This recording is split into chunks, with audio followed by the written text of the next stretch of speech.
Защо серумите с витамин С оцветяват порите? Ще ви дам няколко съвета, които да предотвратят този неприятен страничен ефект и без проблем да се радвате на ползите на вашия серум с витамин С. Може би много от вас са забелязали, че когато използват серум с витамин С под формата на аскорбинова киселина, понякога се получава неприятно оцветяване на порите, но също така може да се оцвети и цялата ви кожа в леко кафяво червеникав цвят, който много наподобява на фалшив тен, който получаваме от автобронзантите. Защо се случва това? Знаете, че аскорбиновата киселина е изключително нестабилна молекула, която много лесно се окислява под действието на различни фактори.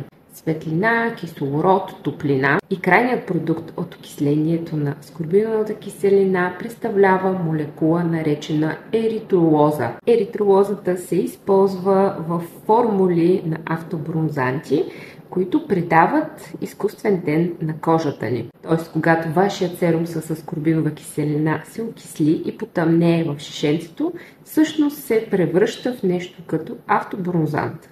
Когато еритролозата бъде уловена в вътрешността на вашите пори, когато те не са добре почистени, те стават по-тъмни и по-видими. Освен, че могат да ви се отцветят порите, може да ви се отцвети и изобщо кожата на лицето като цяло и да придобиете изкуствен тен.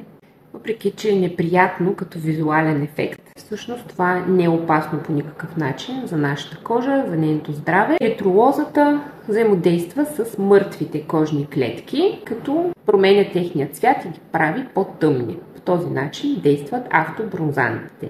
Те взаимодействат само с повърхностните мъртви кожни клетки. Процесът е напълно обратим и няма да ви остави трайни следи върху кожата. Как можем да предотвратим оцветяването на кожата и на порите от серуми с витамин С? На първо място е добре да използваме свеж серум с витамин С, който е неокислен. Добре е да подбираме формули, които са заредени с още допълнителни антиоксиданти, които пречат на аскорбиновата киселина да се окислява под действието на светлина, кислород, топлина и така нататък. Не всички формули на серуми с витамин С са създадени по един и същи начин, някои са по-стабилни от други.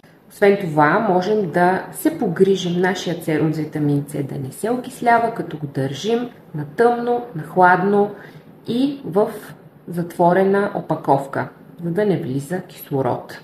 Можем да съхраняваме серума си с витамин С в хладилника, където условията са чудесни, за да се запази по-дълго стабилността на аскорбиновата киселина. Ако нашият серум с витамин С вече се е окислил и потъмнял, най-добре е да не го използваме, не че ще ни навреди, но всъщност няма да свърши това, за което е предназначен, да осигури антиоксидантна защита на нашата кожа и рискуваме да се получи оцветяването на порите и на кожата ни. За да предотвратим оцветяването на порите, също е добре да използваме ексфолианти 1-2 пъти в седмицата, за да поддържаме порите си чисти и да премахаме всички мъртви кожни клетки, себум и нечистоти, които могат да се съберат в тях. По този начин и серумът ни с витамин С ще има много по-малка възможност да оцвети порите. Друго, което можем да направим, за да предотвратим този ефект, е да използваме слънцезащита заедно с нашия серум с витамин С сутрин. Слънцезащитата блокира UV-лъчите, които са един от факторите, които водят до по-бързото окисляване на аскорбиновата киселина. Ако не носите слънцезащита и използвате серум с витамин С сутрин, може да приключите с тъмни пори.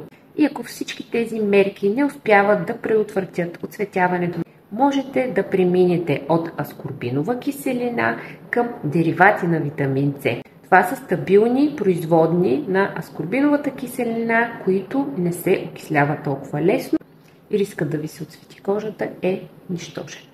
И още нещо важно, освен кожата на лицето ви, могат да ви се отцветят също така ногтите и пръстите, когато използвате серуми с витамин С. Затова задължително измийте ръцете си, след като сте си направили сутрешната рутина и сте си нанесли вашия серум на лицето. За още полезна информация за грижата за кожата може да ме последваш или да се присъединиш към моята Facebook група Аптечна козметика, въпроси, ревюта, съвети. Линкът е в профилът ми.